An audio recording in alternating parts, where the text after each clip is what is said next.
தினத்தந்தி நாளிதழின் உரிமையாளராக இருந்த பத்மஸ்ரீ டாக்டர் சிவந்தி ஆதித்தனார் அவர்களது 89வது பிறந்த நாளில் பத்திரிகை துறையில் அவர் ஆற்றிய பணிகளை நினைவு கூர்வோம் என மத்திய அமைச்சர் எல் முருகன் தெரிவித்துள்ளார்.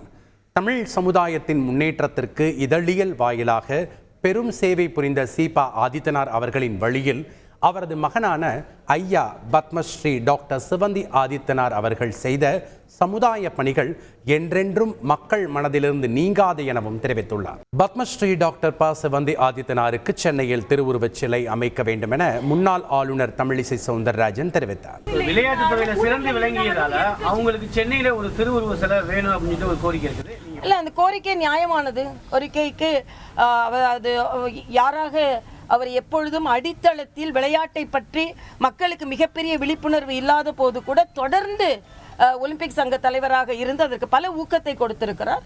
அவர்கள் கோரிக்கை நியாயமானது.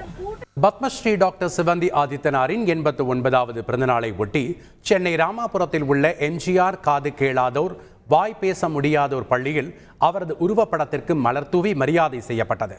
மாணவ மாணவிகள் பிறந்தநாள் வாழ்த்து பாடல் பாடினர். பின்னர் சிவந்தி ஆதித்தனார் அறக்கட்டளை சார்பில் மாணவ மாணவிகளுக்கு மதிய விருந்து வழங்கப்பட்டது.